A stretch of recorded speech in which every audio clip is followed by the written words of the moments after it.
Haryana news और मैं आपके साथ पत्रकार सतवीर सर और आज हमारे साथ जो शख्सियत जुड़ेंगे वो हैं डॉक्टर देवेंद्र बलारा।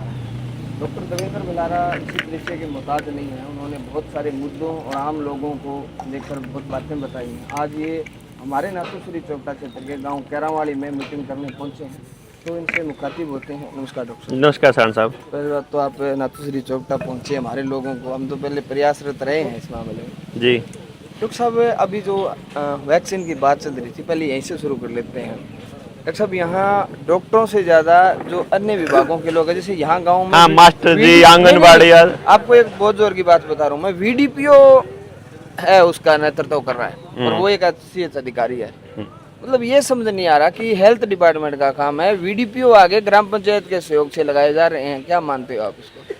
बीडीपीओ के साथ संपर्क में है पंचायत सेक्रेटरी, पंचायत सेक्रेटरी के संपर्क में है गांव का सरपंच, और सरपंच है चोर। तो चोर को यह कहा जाता है या तो गांव में वैक्सीन लगवा, नहीं तो मुकदमा होएगा जो तूने पुरानी ठगी करी थी। पुरानी ठगी का हिसाब किताब तो सेक्रेटरी के पास और उनके पास है ही है, क्योंकि मास्टर जी फेल हो चुके हैं, डीसी फेल हो चुका है, एसडीएम फेल हो लिया, पुलिस वाले फेल हो लिए। अब इनके पास चोर बचे हैं सिर्फ अपने गाँव में ला करके वैक्सीन लगाने के लिए। इनको इतनी चिंता हो रही है वैक्सीन लगाने की, सबको वैक्सीन लगा दो भाई, है ना। कितना कमाल है ना। देखो आप, इतनी चिंता इनको इस बात की नहीं है कि हमारे को साफ पानी मिल रहा है कि नहीं मिल रहा, हमारे बच्चों को शिक्षा रोजगार मिल रहा है कि नहीं मिल रहा, नशे का, अपराध का, पुलिस वालों के अमानवीय व्यवहार का, रोज कटने वाले चालान का, खेत में पड़ने वाले उसका जहर का, बाहर ठेके नए खुल रहे हैं उस समय जो बच्चे नशे में जो गलत में है उसका ऊपर इनको इतना चिंता नहीं है। इनको सारी चिंता इस बात पर है कि बच्चियों को वैक्सीन जल्दी से जल्दी लगा दो, बस यही खेल है। ये गेम प्लान जो है ना, बीडीपीओ और पंचायत सेक्रेटरी और सरपंच, ये सबसे अवैध लोग हैं गांव के अंदर। गांव की सबसे अवैध संस्था है ग्राम सभा। ग्राम सभा और गांव का जो मालिकाना हक है वो गांव के पास है। ये गांव 600 साल पुराने, 800 साल पुराने, 1000 साल पुराने हैं बसे हुए, और ग्राम सभा और ग्राम पंचायत और ये संविधान तो अब आया है 70-80 साल से। इसके चक्कर में अपने भाईचारा और अपने समाज का नाश नहीं करना है, अपनी विरासत को बचाने का आखिरी मौका है आज हमारे पास में। इसलिए इनके चक्करों में नहीं पड़ना। जो उनसे अधिकारी हैं ये पैसे, ये रंडियों से भी बुरे हैं, हरामखोर। ये पैसों के लिए किसी को भी बेच देंगे, किसी का भी नाश कर देंगे। इन लोगों को तो मतलब गांव के अंदर घुसने ही देना नहीं चाहिए। ये कलेक्टर कौन है यार? एसडीएम, पुलिस वाले चपड़। आपको पता ईमानदार है कि बेईमान है? बताओ जरा। गांव का एक आदमी को पता है सारे बेईमान लोग हैं। बेईमानों का भरोसा करोगे आप? बेईमान आपके बच्चे की चिंता करेंगे क्या? रोज पैसा खाने वाले लोग, हर चीज में कमीशन खाने वाले लोग आपके बच्चों की चिंता करेंगे क्या? सोचो तो सही, आपकी चिंता कौन करेगा? जिसको आपसे लेना देना कुछ नहीं, जिसको आपसे कोई मतलब नहीं, जिसने आपसे वोट नहीं लेनी, जिसने आपसे पैसा नहीं लेना, जिसने आपसे चंदा नहीं लेना, जो आपके ऊपर निर्भर नहीं है, जो आपकी सत्ता नहीं चाहिए, आपका सपोर्ट नहीं चाहिए, वो आदमी थोड़ा बहुत सच्चा होकर बोल सकता है।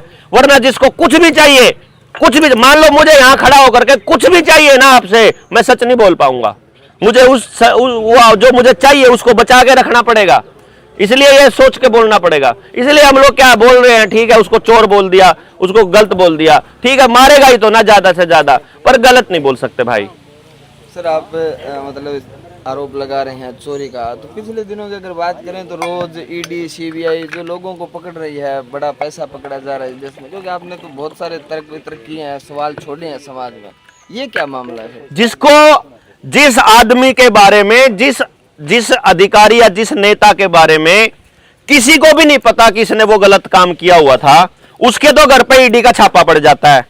और जिसका पता है सरेआम की ये नशा बेचता है, चोरी करता है, गुंडागर्दी करता है, माइनिंग करता है, अवैध रेत की खनन करता है, ये पैसे खाता है, ये आदमी चोर है, जिसका पहले से पता है कि ये चोर है, उसके ऊपर कोई कार्रवाई नहीं होती। ऐसा क्यों?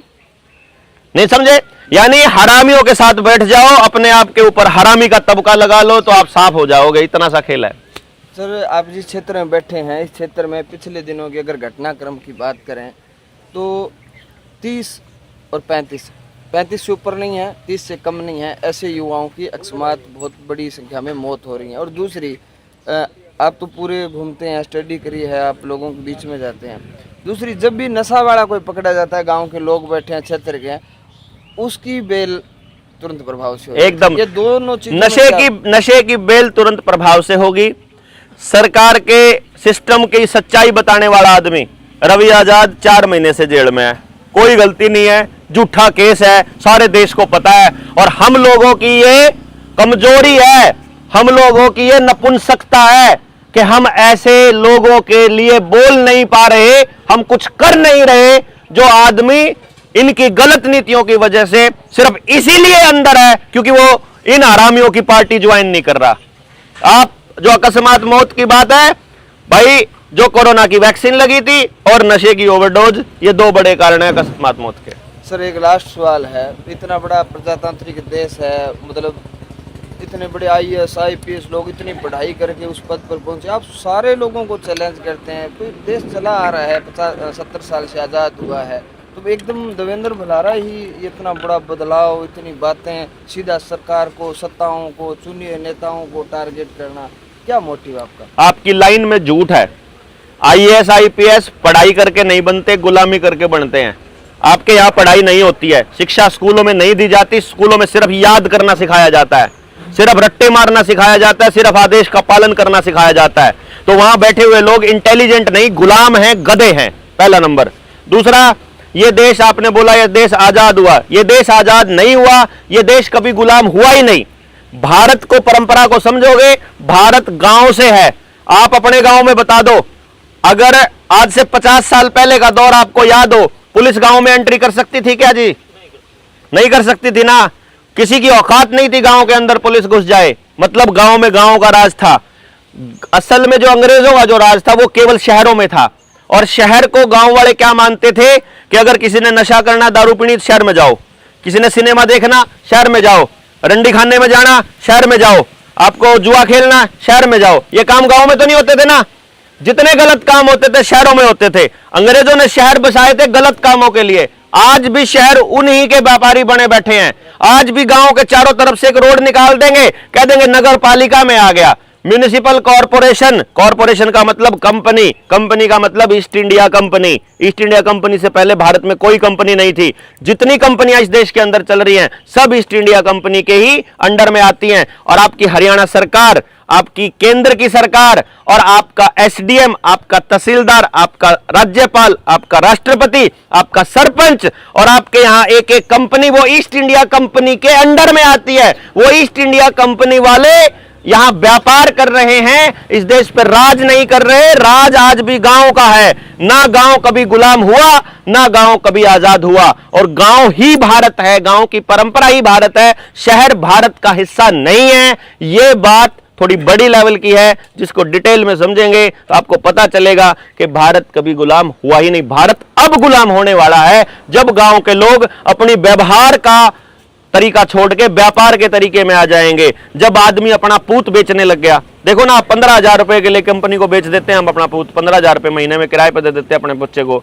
हम दूध बेचने लग गए, पूत बेचने लग गए, जमीन बेचने लग गए, जमीन बेचने लग गए। जमीन मैंने पैदा थोड़ी करी, मैं कैसे बेच दूंगा यार जमीन को, मैं कैसे खरीद लूंगा। इस्तेमाल करना अलग होता है। इसलिए बड़े बुजुर्ग कितने शाणे लोग होते थे, उन्होंने गांव में लाल डोरा बनाया कि बिकेगी नहीं, आपस में व्यवहार में करोगे तुम इसको, आपस में इस्तेमाल करने का इस्तेमाल करोगे। ये आकर के ये तहसीलदार बताएगा कि ये जमीन के ऊपर कब्जा। अरे तहसीलदार के पास अगर आपके कागज पड़े मतलब जमीन का मालिक तो तहसीलदार हो गया। जमीन का मालिक आप कैसे रहे? वो तो जब मर्जी इंटरनेट गायब कर देगा, आपका मालिकाना खत्म कर देगा। इस बात को समझो। गांव को तोड़ने का खेल, नशाखोरी का खेल, आपके नौजवान बच्चों को गांव से बाहर भेजने का खेल, या आपकी जमीनों पे कब्जा करने के लिए ईस्ट इंडिया कंपनी कर रही है। और ये सारे पॉलिटिकल पार्टियों के लोग ईस्ट इंडिया कंपनी की नाजायज औलाद है। इस बात को समझो आप। बहुत धन्यवाद डॉक्टर साहब आपका। धन्यवाद। ये थे हमारे साथ डॉक्टर देवेंद्र भलारा जी, उन्होंने बहुत विस्तार से कई बातें बताई हैं और बहुत सारी बातें ऐसे हैं जिन पर शोध और समझने की